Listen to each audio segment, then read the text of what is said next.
Hi, welcome back to Little Victories, the video game podcast where we celebrate every small win. I am your host, AndresPlays. People of Note is a musical RPG that released earlier this year, and I absolutely loved it. In my review, I gave it a 9.5 and praised its music, combat mechanics, ingenious puzzles, and heartfelt narrative. In today's conversation with People of Note's creative director Jason Wishnov, we talk about the team's collaboration, the passion needed to work on it for over 6 years, and the flexibility to reach as many players as it possibly can. Please enjoy. Well, Jason Wishnov, thank you so much for joining me today for the Little Victories podcast. Today's a very special day because it's the 1 month anniversary of People of Note. Yeah, it is actually, isn't April it? 7th. 1 month anniversary. Yeah, and we've been trying to get this conversation going for a while now. Obviously, you were very busy. You did go on other podcasts and on other conversations. So I'm glad that you took some time off, to avoid burnout, because actually one of my guests, Jenny Wyndham, she was the community manager in a game called Wonder Stop. I don't know if you remember. That talks a lot about burnout. So I'm all for people taking their time and relaxing. But here we are today, and I'm really excited to talk about People of Note because I reviewed it, and I was told by somebody that you were, and you said it yourself in other interviews, that you were a little nervous, right? That your baby, 6 years in the making, it was going to be released into the world. So somebody told me that they sent you my review, I suppose alongside others, and that helped you calm down a little bit. So how are you feeling? How's things? How do you feel about the reception of the game and everything? Yeah.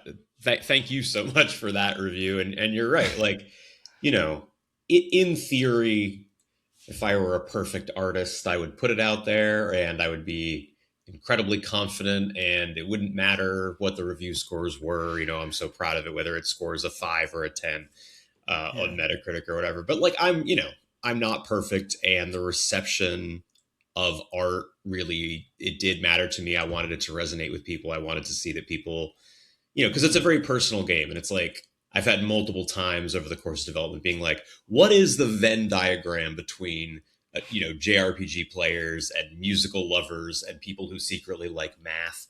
And I'm like, is that Venn diagram just me? Or are there other people out there that this might really resonate with?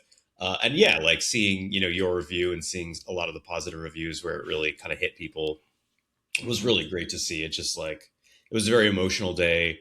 Launch days, I assume, are emotional for most devs, but for me especially. And yeah, the reception's been really good. I've been, over the last few weeks, fixing bugs and responding to people and helping do, final bits of marketing. But, like you said, we're a month out now and things are starting to calm down. We have our console patch, which is going live shortly. And I got to tell you, I'm starting to enter into my vacation era. That's where I'm getting to, and I'm excited about it. That's you deserve it. You deserve it. I've heard you, as I just mentioned, I mean, working on 6 years on a project, I can't imagine, the pressure, especially leading up to launch. And I think that you were able to really, I think we can talk about this. I mean, we're not gonna go full spoilers in the third act or anything, but in the end credits, one of the coolest end credits that I've seen in the history of gaming, there's a song where you show up, and the way that you talk about the game so honestly as well, that like you kind of acknowledge that maybe it's not like the best thing in the world, but the best that I could do.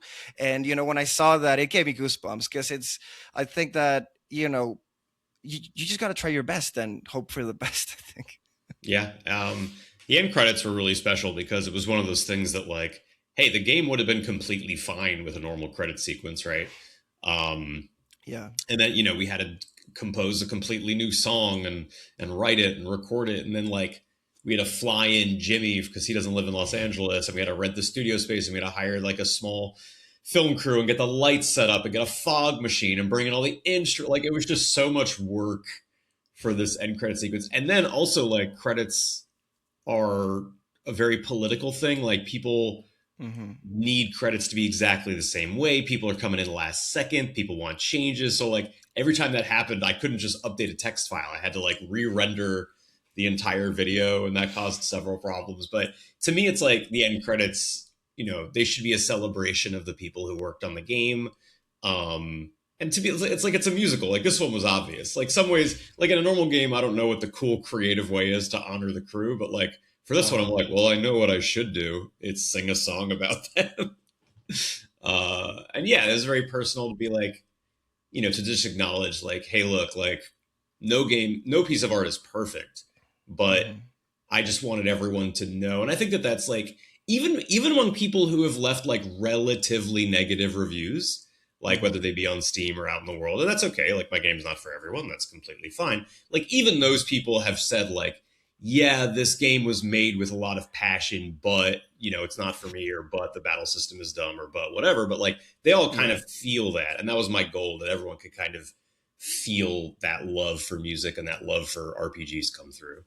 Hmm.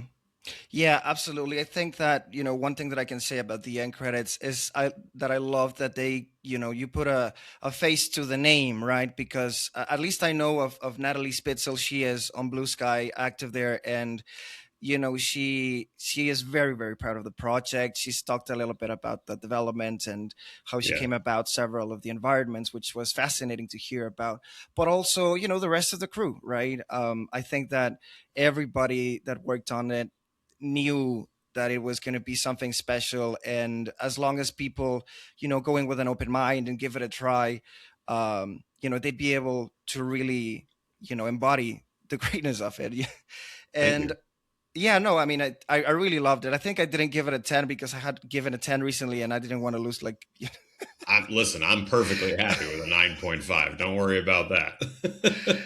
All right, perfect. But yes, going into the game itself, something that really moved me, and it's going to be the first question, what was your first RPG that you loved and your first play in theater? Because obviously I started with Pokemon, and then I remember other games like Mega Man Battle Network, which had some like tactical stuff Yeah, that you had to change, mix and match with your cards and position the characters and the enemies in a certain way. And I mean, most recently, I suppose, with Expedition 33 as well, with the Picto system.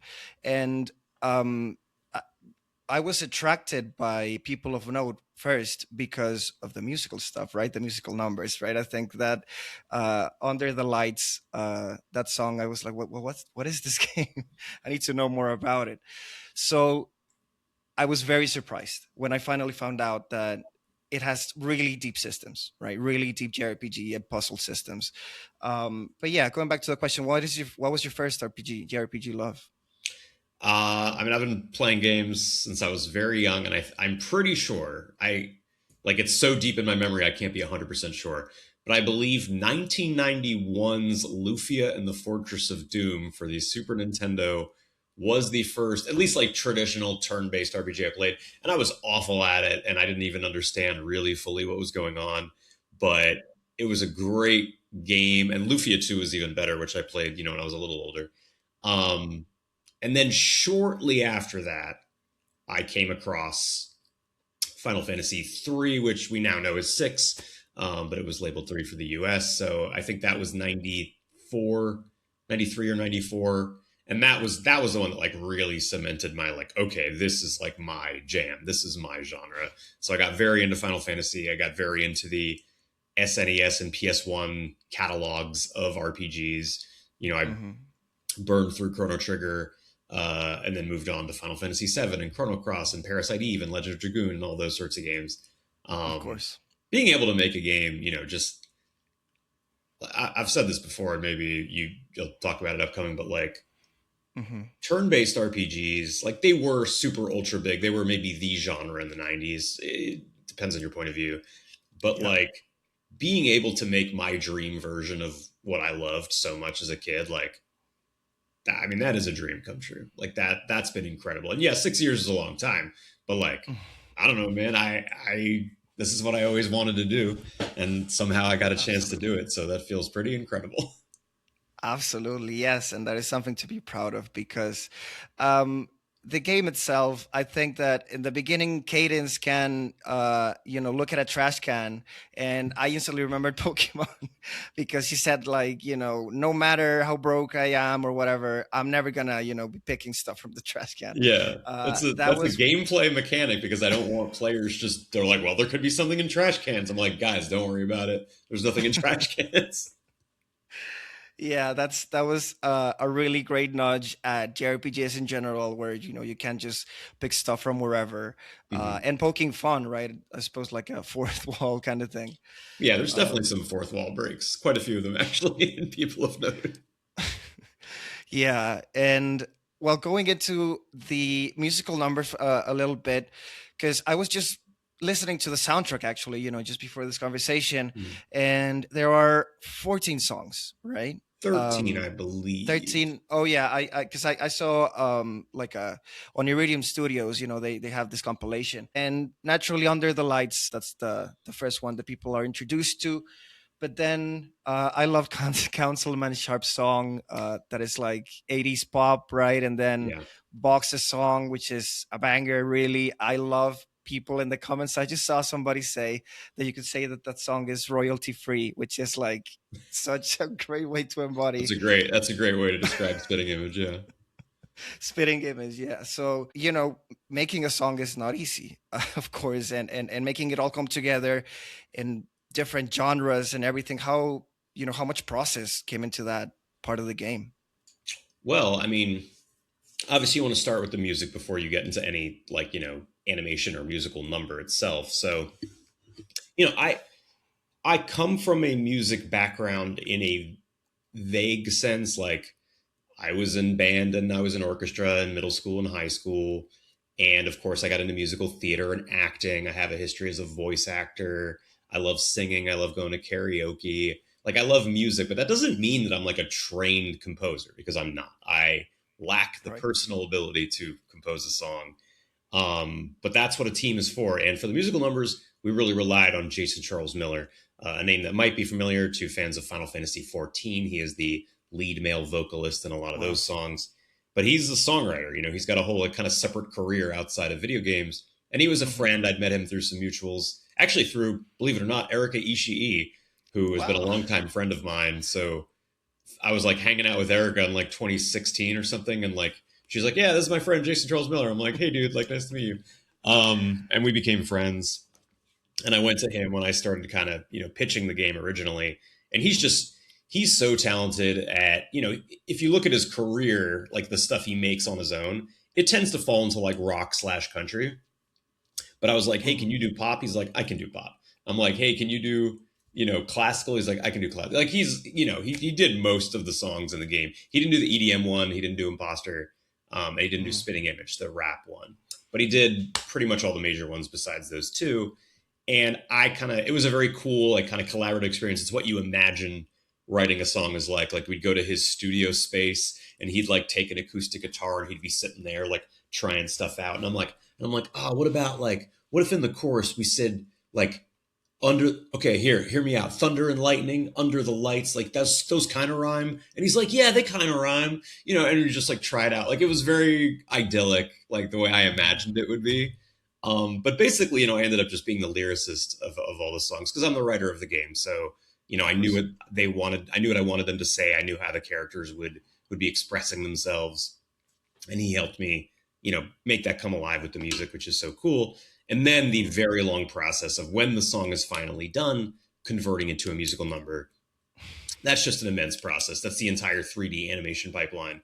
um, Hmm. Going from storyboarding to motion capture to animation cleanup to camera layout to lighting to compositing to like just a million things that go into that. And that's all the art team. Like all credit to them. I had very little to do with it, honestly. Hmm. After the music was locked, I was like, "Have fun, guys! Like I'm gonna be over here coding the game. You guys, if you need anything, please let me know." And they did, but yeah, that was largely like out of my hands mostly. Yeah, and that's it goes back to what I said in my review, that it's like a monumental undertaking, because it's maybe you could have had one through the 9 chapters of the game.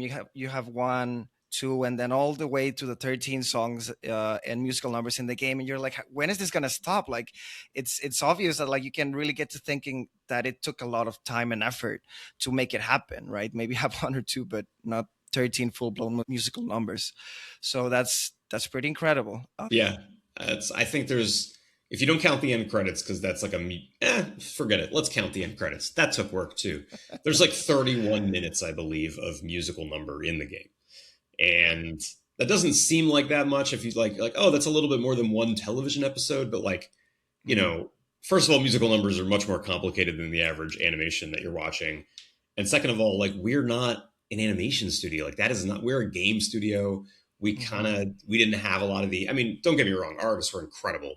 I want to Mhm. give them a shout out if any of them are listening, but like, it wasn't a pipeline that we were familiar with, so we had to really find our way, and there were some early growing pains with how are we going to do this, what are we going to do it. But I was committed. I was like, guys, I'm not releasing a musical unless we have musical numbers, and they have to be good. And because the game is like 20, 22, whatever hours long, like, Mhm. I don't want the player to play like 7 hours between musical numbers. Like, I want them to be feeling like they're in a musical. In a real musical, you don't go 5 minutes or 10 minutes without seeing a musical number. In the JRPG, you can go, 90 minutes. But I wanted them to feel dense enough that the player was always feeling like those high moments of the game, those emotional climax moments Mhm. are still getting hit with a musical number. So yeah, we, do or die on those things. Yeah, yeah. I think that the commitment was palpable. I think going into what you said about the lyrics, something that I really appreciated is, of course, they tell their life story, right? Like Spitting Image, right? A box is talking about his stages with his mother, and so on and so forth. Every character talks about their life experience. But something that I felt really grateful to see is that the game itself it ends up being a grand JRPG experience, but you have Cynthia's storyline, which tackles substance abuse. And I was a DJ right before the pandemic. I had fun and everything, but Oh yeah. you know what happened with the Beachy, and what the whole I'm a huge Avicii fan actually, and yeah. his death like really kind of hit me. Like, I still listen to a lot of his stuff. Nights is one of my favorite tracks of all time. Yeah, Um, yeah, that one hurt. It really yeah, did. But it also really did speak about, how nobody in the industry close to him was able to like stop him, right? And I'm yeah, really glad that this world, well, the city, that's the EDM city, everybody's doing. I mean, of course the drug is not quite literally ecstasy, but it's still um affecting the people there, right? And I'm really glad that you show a little bit of withdrawal with Cynthia, and Cadence talking to them and saying that, like, you'll be fine, and giving her a hug. Like, I think it's nice that you make a little moment for the party to bond and not just go like, oh, let's go do this, let's go do that as quickly. So yeah. yeah. Those moments are really important, and to be honest with you, I kind of wish I'd gotten more of them in, because I think that they do so much. Like, because Cadence is, a little bit early on deliberately written to be a very selfish person, right? That's what drives the like large interband conflict throughout the first half, or even more of the game. But it's like, how Hmm. do you ride that line where like I need Cadence to kind of like be selfish, and so that she can have this moment of revelation and come to realize what's really important. But I also have to make people like her. Like, she has to be a likable person, because otherwise the players like, I hate Cadence, this sucks, and they like don't even want to play as her. So like, it was a Hmm. really fine line, and the way to do that was to have her show moments of empathy and care, even outside of her own like kind of desires in the moment. And Cynthia just felt like a really natural way to do that, where it's because Cynthia, you could say that like, oh, at first Cadence is drawn to Cynthia because Cynthia has what Cadence wants, right? Cynthia is the number one DJ. Cadence wants that fame, wants that success. And then she sees Cynthia, and she sees Cynthia still suffering. And Hmm. Cadence is like kind of thinking like, oh no, like that's everything I want, and this person is still sad. Like, let me explore that. Let me kind of try and figure it out. Maybe if I can make her feel better, I'll feel better about my own prospects about being up there, because I don't want to be lonely. I don't want to feel like I'm miserable up at the top. I want, joy and success. So it kind of became like, in my mind, like a fast friendship between the two. And yeah, that storyline of Cynthia's, I think you have to, even though the drug, like you said, glitter is like, it's a little watered down. Glitter is not like a Hmm. drug that theoretically is going to kill you, at least as it's portrayed in the game. but I still wanted to have this moment of like, hey, getting off of this is hard. There are going to be consequences for it. You're going to be at a low moment. And the thing that gets you through that, you'd like to believe it's all willpower, but like, no, I think it's your friends. I think it's your support group, whether that's family, friends, or a teacher, who knows, like, but Yeah. someone coming in and giving you comfort in those very hard moments is really important. And I wanted to just kind of portray that. So it was kind of like a really good way to hit two birds with one stone. Sorry, birds. I actually don't like that saying. Why are we throwing stones at birds? You know what I mean? Like to have Yeah. two things going on at the same time. Yes, there's a lot of synergy, and as you mentioned, you have Cynthia, and like they all have to learn from each other, right? Fred himself is just a recluse, and then Boggs having issues with his family, and they have to all learn and grow. I do think there was close to the third act where Cadence really just finally becomes like really selfish and almost loses everything, right? Yeah. But I do think that for a character to go through that transformation, they have to go through that arc. They have to really feel what's important in life, right? It's not success or fame.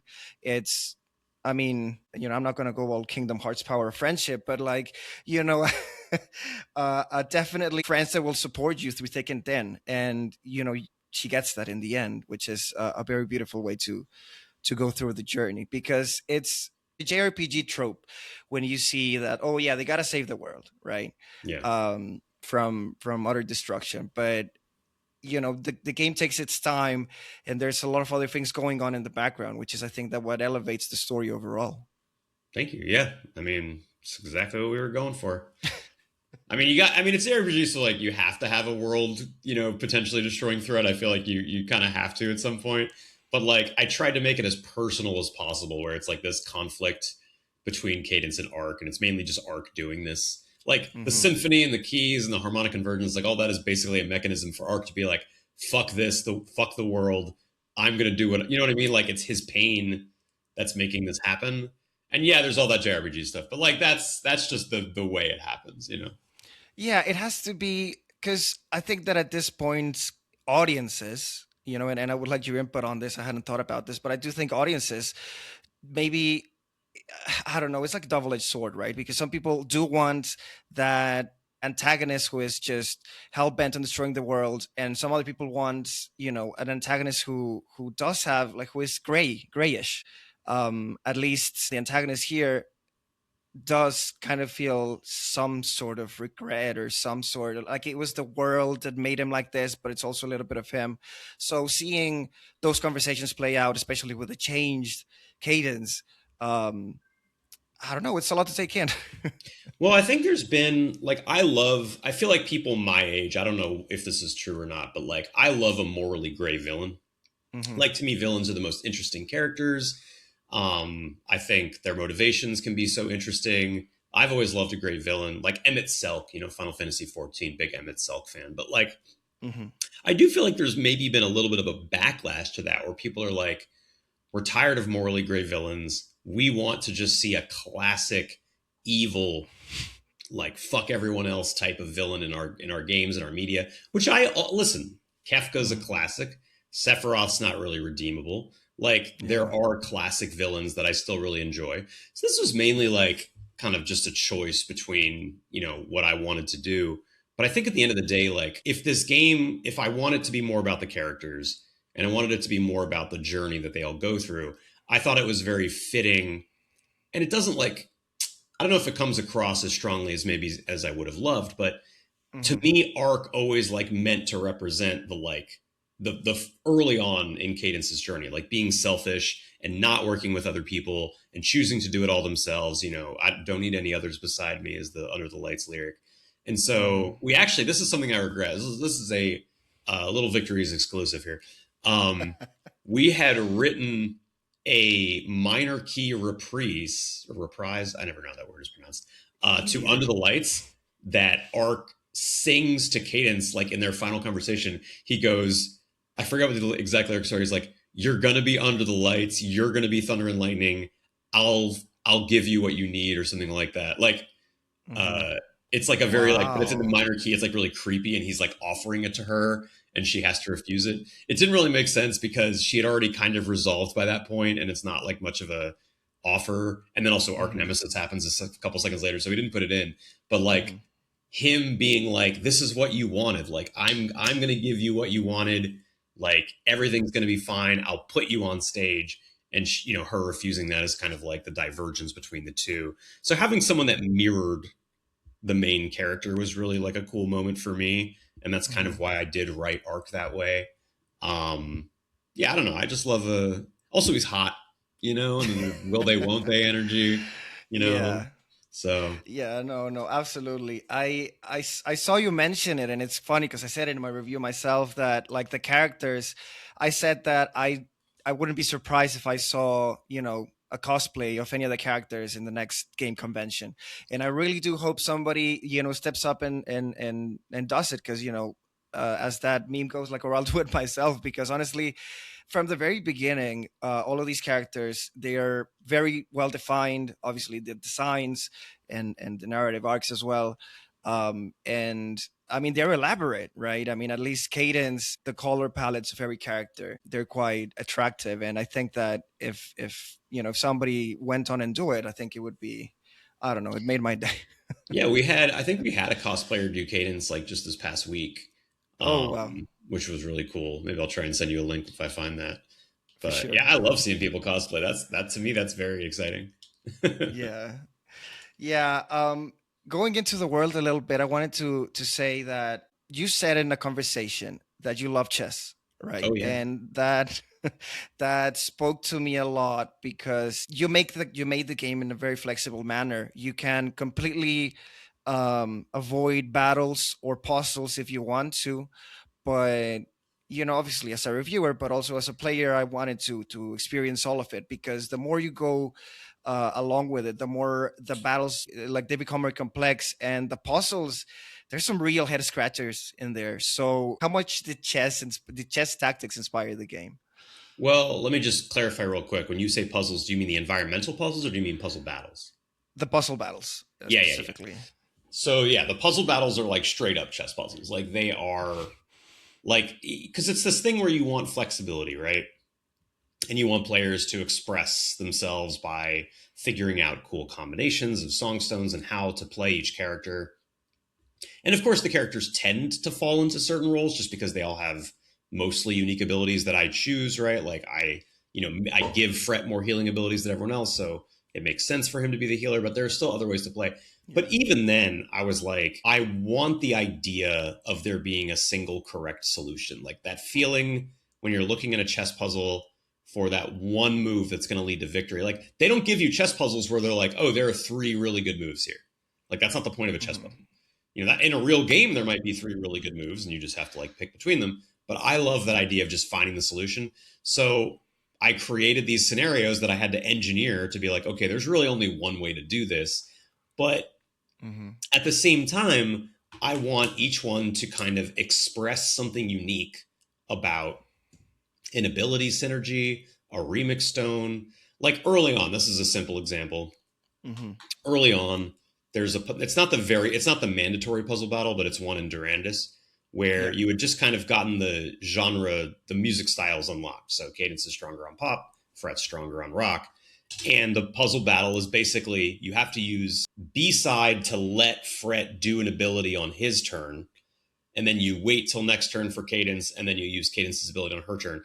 And that's basically reinforcing to the player, like, hey, you need to pay attention to this. This is a Hmm. thing that will let you do significantly more damage if you are not only looking at what the current weather is. I call it weather. That's just an internal thing, Yeah. style. Yeah, the You music need, style. Yeah. yeah. I've always referred to it as weather. Like, if you look at the game code, it all talks about weather. Um, and then next turn, it's Cadence's style. So like, every puzzle battle is meant to teach a lesson in Hmm. like and if you've already learned the lesson, then that's cool. You get to immediately cash in on that. You get to immediately be like, I know how to do this. I know what they're asking me to do. I'm going to solve this pretty quickly and get a bunch of experience points and groove. And that feels good to the player because like, oh, I'm not being forced to sit through a lesson. I get to prove my mastery of something I already figured out. But if they Hmm. haven't figured it out, then it does act as a lesson. They need to experiment, and they do so in a way where there's not overwhelming number of options, right? Hmm. There's only a limited subset of moves they can make usually in these puzzle battles. So hopefully they can figure it out before too long. And that hopefully makes them realize, oh, okay, I thought B-side was stupid because it's worse than rest, right? Rest gives you 2 BP and it gives you a defensive buff.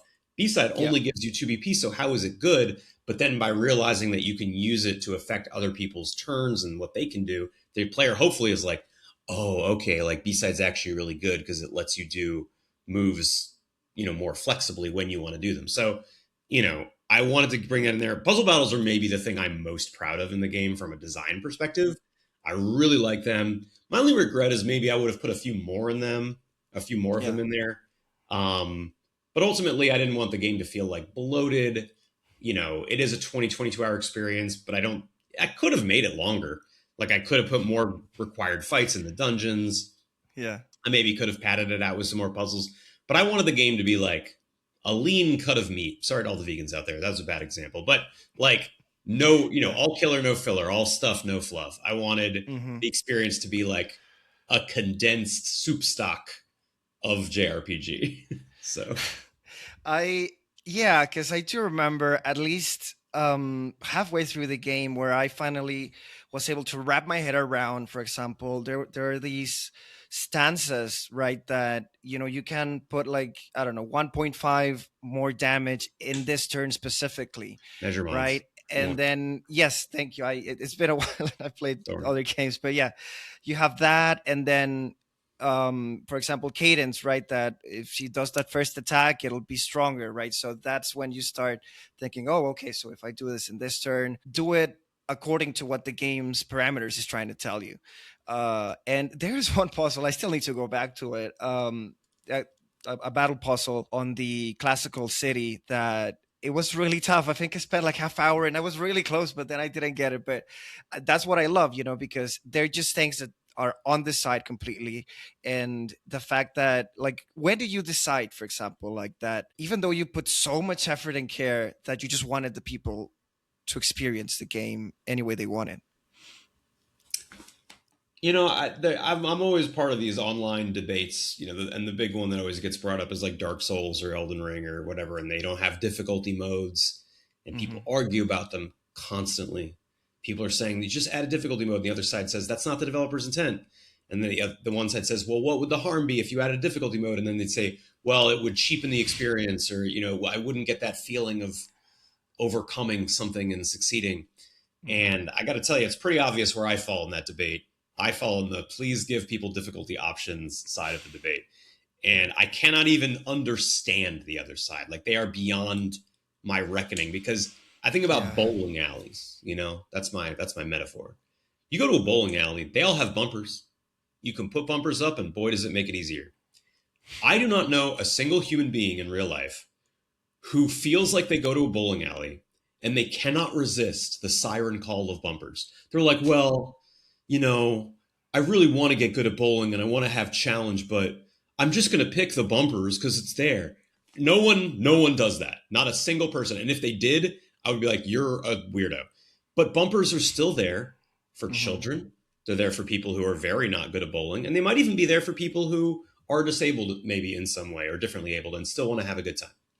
Hmm. And there are people who would love to play Elden Ring that can't play Elden Ring because they're simply not good enough at the game. Yeah. And the thing that I think the other side assumes is that the core part of Elden Ring is that sense of mastery. But what they don't understand is that that might not be the reason those people want to play. They might want to explore the beautiful world or see the crazy, gross character design or whatever. There's a lot of cool stuff in Elden Ring besides the challenge of fighting. And secondly, what they also don't understand is that difficulty is not a set point. Difficulty is the difference between the player's skill and the game's challenge. That's what creates that sense of like frustration, practice, and then mastery. So if you want the challenge to be the same, you have to allow the game to change because players' skill values are all over the place.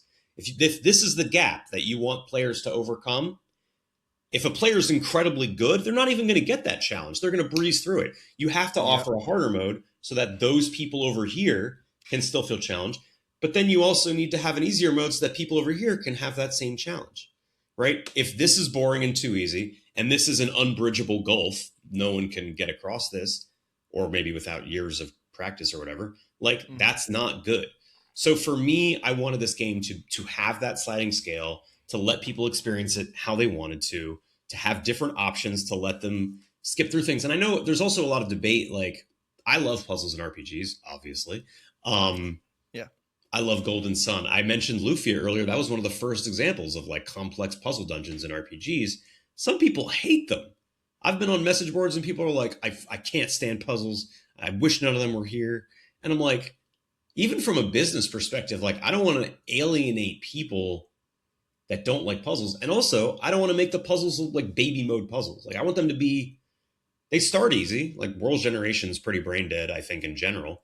But Hmm. like they get harder. You know, Coral Reef, a lot of people can get stuck in the Coral Reef. The late version of the Obelisk, the Trials of the Mind can be very difficult. Hmm. And like I didn't, you know, you can always look them up on YouTube, like whatever. Yeah. But if puzzles aren't your thing, having hard puzzles is even worse. So if puzzles aren't your thing, just letting the players turn them off means that the people who are into the puzzles, I could give them a little bit more of a challenge, put a little more spice on that dish. So to me, it was an opportunity for Absolutely. me to, you know, go a little harder in certain areas of the game while still making sure that people could enjoy it in the way that they felt was best for them. It's not my responsibility to figure out how players want to enjoy it. It's my responsibility to let them enjoy it however they want. Yeah, that's wow.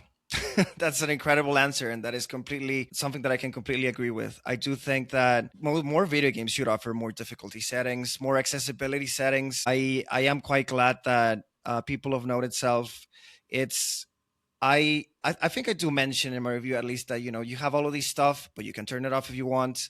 You can skip it. You can make it do any way you want to. And I do think that more players, especially nowadays, maybe I've seen so many people that like at the first sign of friction, they just want to give up, and that's completely understandable, right? After a long day, I don't Yeah. know, putting your kids to bed or whatever, and then, hitting a wall and not being able to progress. I'm sure that's frustrating. And, there's the allure of so many other different types of games. Mm-hmm. So I'm glad that, you put that into the game, because I don't know, it's not as common as one would think that, that they are. And what you said is really true too. Like you might have a day where you're like, you know what? Give me your hardest brain busting puzzle or give me your hardest battle. I really want to get into it. I'm in the mood. But then you might come home, you've had a rough day at work. You are tired. You have to wake up tomorrow at 7 a.m. or whatever, 6 a.m. I don't know what's early for people. Like sometimes you just want to see a musical number and vibe out. You know what I mean? Like you don't want to sit there, and maybe you could come back to it in a week when you're feeling better, but like you said, there's a million options out there.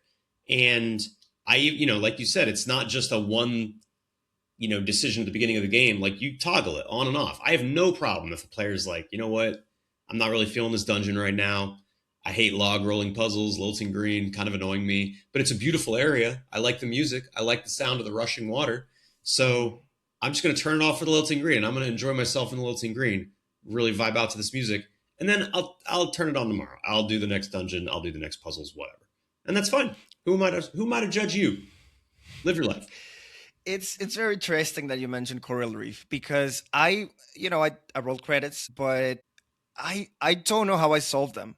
I think it was a lot of trial and error in there for me. And I'm sure, and I would like to hear a little bit about the playtesting and how much you tweaked those puzzles, because, and I'm talking now about the environmental puzzles, because I was able to progress, but and you have to, because what's this power that you can like Harmonize. synchronize, yeah, where you can synchronize two different abilities, right? Mm-hmm. And kind of like getting to wrap my head around it in that last area where there's like the final test, that was a little difficult, Yeah. but it was not impossible. I think that like just trying, I think, was a right way to go about it.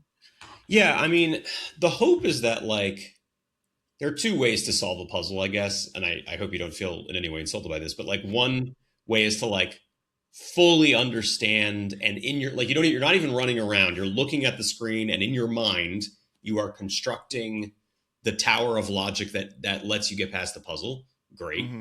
Or there's like the hey, roll up our sleeves, trial and error, let's just get in there, see what happens, mess around, maybe I'll stumble across something. And Hmm. my hope is that I limit the options enough Like one of the hardest puzzles in the coral reef, you can only affect 3 geysers. I actually, this is from playtesting. There are 4 geysers in the on the map. Originally, one of them you could access, but you don't need it to solve the puzzle. And that puzzle is the one. I don't know if you remember. It's the one that you have to harmonize something and then Hmm. deharmonize it, change it, and then you can complete it. And a lot of people Uh-huh. forget that you can deharmonize something, that you can take it off. So Yeah. that puzzle was challenging for a lot of people. But I just like put the 4th geyser, which was an extra option. I'm like, hey, I know this is not involved in the solution. People are having trouble. I'm going to surround it with rocks. And so you can't even get to it. You can't access it. So that greatly cuts down the possibility space. And if you're Hmm. going around and just messing around with stuff, eventually, yeah, you'll probably stumble onto, if not the solution directly, then at least like, oh, the trick. I get the trick of it. You have to turn this off. Hmm. Um, Harmonize is an interesting one because I think a lot of the puzzles in RPGs for people that play these sorts of games are very familiar. All right. Most people have seen a log rolling puzzle. Most Yeah. people have seen a laser bouncing puzzle. There's a lot of like, oh, and the 80s Mansion is basically a point and click adventure game. And the puzzles aren't that hard, I think, in that one. But Yeah. No. Harmonize is a little unique. Harmonize is not an ability I think I've typically seen before in a lot of these games. And so it feels very unfamiliar. And anything that's unfamiliar to the player, it's going to inherently be more difficult or at least take longer for you to kind of wrap your head around. And there was this kind of internal debate in my mind of like, is this too much? Is it too unintuitive? I really loved the musical synergy of the idea of like it's harmonized, right? So it felt very musical and it felt very Hmm. cool. So ultimately, I left it in and I was like, look, if players, they need to look something up on YouTube, they need to turn off the puzzles in the game, they need to ask a friend. That's all completely fine. But I wanted to leave it in there because I thought it was a cool thing. Fun fact, I don't know if you probably noticed it. All Hmm. the dungeons in the game have puzzles except for one. The Synesthesian Deep is Hmm. you just run through a cave. There's no puzzles. There were puzzles, and they kind of sucked. It was a weird. You had just gotten Accelerando in the Lilting Green. There were these bizarre like fungus puzzles. There was like a pulse of light moving through like a fungus, like from a beginning node to an ending node. And you could Uh-huh. use Accelerando to like change the speed of the pulse of light. And you needed like 3 pulses to all arrive at the same time. It was very weird and very complicated. And it felt like you were looking at a circuit board. And we did early testing, and like players were just not only were they not getting it, if they did get it, they're like, this isn't really fun. And Hmm. maybe if we'd had more time, I could have like reworked or rethought of another puzzle for the Synesthesion Deep. But ultimately, I was like, you know what? Never mind. We're just going to kill the puzzles and have the player run straight through. And I think that's okay because they had just gone through the Lilting Green pretty recently. So, Yeah. it's basically just a shorter battle focused experience. But yeah, that was like the story. The Synesthesion Deep had cut puzzles in them that I never got to put back in. So, Yeah, I go back to what you mentioned about that intersection between somebody who loves musicals, somebody who loves puzzles and math, and like when you it's interesting because when you think about it like that, most gamers are only play certain types of games, right? And yeah. an argument has been made recently that we shouldn't really cage ourselves into doing or being this or that thing, right? I like to be, I suppose, as they call it nowadays, a variety gamer, right? But I can remember, of course, the Talos Principle or Portal, um, or Baba Love the Is You, Talos right? principle. Like these mind blowing puzzles that I think People of Note taps a little into that. And I think that's why I was so taken aback because you don't expect that, right? I mean, and it's now that I'm thinking about it, like how do you portray in a trailer without making it too tedious or off-putting that it has these very deep puzzle systems and combat mechanics, right? I think that's a challenge in and of itself. Yeah. And I'm glad that you didn't. I mean, at least in the marketing area, you didn't like you let people find out on their own. Yeah, I mean, it's a question of like it is a marketing question, and we talked about it. Like, what do you want to do? Do you want to portray this as like a really systems deep RPG, or do you want to portray it as a musical? We mostly chose musical just because like that's sort of the defining theme and feeling of the game as you go through. And I didn't want to scare anyone off. And like I said, if you get in there and they're deeper than you wanted, you're like, whoa, this is really complicated. You have that Hmm. option to kind of pull it back, but you can't escape from the musical nature of the game, right? Everything is about music. Even if Yeah. you skip the musical numbers, which sure, you're still going to be surrounded by constant musical puns and references and skyscrapers shaped like horns in the background, like whatever. So yeah, that's what we focused on. But I'm glad that when people picked it up, they were like, "Whoa, okay, there's some." I keep using meat references, meat on the bone. There's some depth here. Yes, yes, yes. Maybe Yeah, I'm hungry. I don't know. I'm gonna go get a Reuben sandwich after this. hell yeah. Yeah, and we'll wrap up soon. I just wanted to mention, you mentioned puns, and I do think that's one of the other things that I just heard a friend say. I'm 32 now, and I mean, I've always liked puns, comedy, but I think I've really enjoyed the puns in People of Note, and this friend said that the older you get, the more you enjoy puns and the more you make them. That's why I suppose they're Hmm. called dad jokes. What are your Yeah. thoughts on that? And like, how did the workshops happen on to create so many puns and People of I Note? never really thought about that. Like, not. I thought it was like you become a dad and you love puns, but maybe it's just a general aging up thing. Like you just appreciate them more and more. Yeah, I feel like I've always loved puns, but yeah. maybe I've even loved them more as time has gone on. Hmm. Um, I love some good wordplay. It's just, I mean, this is just 6 years of accumulated dumb thoughts in my head about, like, oh, that'd be funny if I had a gym called Harder, Better, Faster, Stronger in Lumina, or if I had like, oh, wait, free bird. There could just be a sign that says free bird, in the environment. Like, just the joy of being a creative director is like you can have a dumb idea and no one can stop you. Like you can just put your dumb ideas into the game. And if you Yeah. do that over 6 years, that's what happens. But I want to give some shout outs because Uh-huh. I would say that like 60% of the puns in the game are probably mine, but hundreds of puns are from the team. Shout out to Caillou, who was our narrative director for a little bit, helping to compose the scenes. But even like we had a spreadsheet, and I was like, "Hey Hmm. guys, here's a Google spreadsheet. Anyone can edit it. Please add a pun, explain it if you have to, say if it's an enemy or a piece of equipment or a shop or like something in the back, like just kind of explain what it is and kind of break the pun down." And like we had hundreds of entries in that list, and ultimately my job was not only to come up with puns, it was to be a pun tastemaker. Like I'm going through the list and I'm like, not this one, or that one's not really going to fit. Oh, this one's incredible. And some of the major ones in the game, so Kameha Yeehaw, which is one of my favorite, I had come up with Super Singing and Super Hmm. Singing Bluegrass. And then someone said, I think it was Katie. Katie was like, is Kameha Yeehaw a thing? And I was like, it is now. We're making an attack called Kameha Yeehaw. Oh my god. Yeah. Um, my friend Isla, who didn't even, who wasn't even on the dev team really, Mm. she came up with the money being called groove, and then at some point someone steals your groove, you got to go get your groove back. Oh yeah, I Like saw. Yeah. it was a very collaborative effort in a lot of ways. Because hey, everyone's going to have good ideas with that stuff, and I Hmm. think that's kind of hopefully true. I hope my team feels that they were respected creatively. And, I mentioned earlier that like musical numbers were just kind of off my plate. Like I was like, hey guys, like go for it. And Hmm. sure, it was still led by art director Tim, but I really try to let all the artists kind of do their thing. I'm not an animator. So why would I tell the animator how to do their job better than they can do? My job is to Of provide course. the initial spec, what I wanted to achieve in the larger picture of the game, and to just make sure it would work, the way that they wanted it to work. But as far as like tweaking little things about, oh, the arm should come up a little higher. Sure, Tim, Hmm. the art director, did that to some extent, but like when you're a small team and I got to do all the writing and the engineering and all this other stuff I got to worry about, ultimately I Hmm. just got to let the team cook and I got to let them do their thing. I hired them for a reason. They're really good at their craft. They're professionals. Letting them do their thing was a really important part of how I ran the team, and I think it Yeah. came through. Everyone did such a great job. Yeah, I mean, as I mentioned earlier, at least Tali, who is quite active on social media, she did say that it was, I don't know, the opportunity of a lifetime, and she's really grateful about that experience. And I'm sure Shout everybody out to feels. Natalie, man. Natalie's great. Yeah, it's pretty awesome that I believe she's working with Sunset Visitor. They're Yeah, they're she went to really Sunset cooking Visitor. in that studio, I have to say.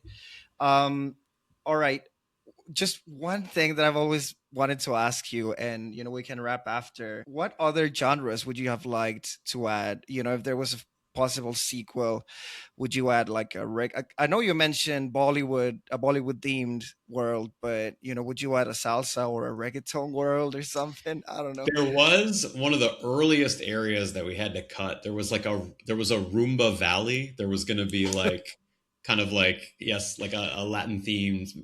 Hmm. Maybe there would be like because I took salsa and I took a lot of salsa lessons in college, so I actually really love salsa dancing.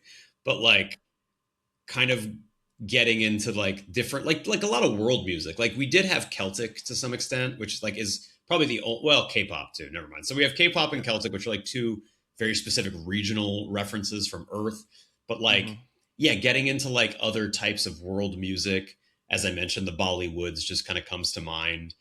Having like Latin or Latino focused music would be really fun. There was jazz. There's actually a line in the game Mm. like and all the Jazz City that area was cut. There's so much variety of music, and we hit like I'm aware that this game is very American centric. Like these are the musical references and the music culture of a specific nation.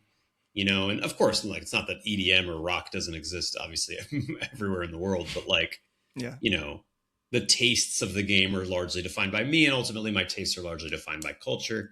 So, kind of exploring a wider lens and a wider area of what other people love about music would have been kind of exciting to me. So, if I were to ever do a sequel, that's probably what I would focus on. Hmm. Not confirming or denying one way or the other whether or not that's occurring. Maybe, maybe not. Yeah. Um, but yeah, I mean, I have a lot of ideas for now, though. I'm just sleeping late.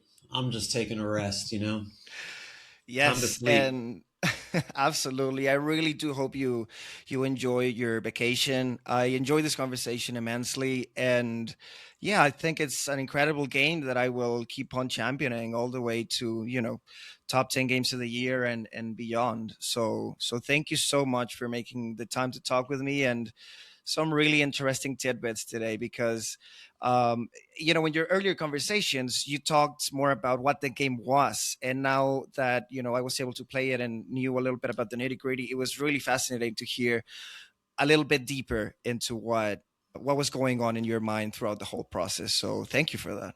Of course, you're very welcome. Thanks for sorry for the delay. I just needed a little bit of a break. No, you're perfectly fine. It happens, and you gotta respect. I mean, development, game development, every single developer that I've talked with, they all say that it's one of the hardest things that you can do in your life, and they're all crazy, but they all love it. So you They gotta. are all crazy. Yeah, they're right. Jason, thank you so much for making the time, Thank you, and Andres. I congrats appreciate on it. Have a People of nice Note. day. Thank you so much to Jason Wishnov for his invaluable knowledge and profound insights into People of Note's developments, and to you for watching. If you'd like to continue the conversation, please join the Little Victories Discord server, which you can find an invitation in the description down below. Also, please share this podcast with friends who may find it interesting. Thank you so much for watching, and see you in the next one.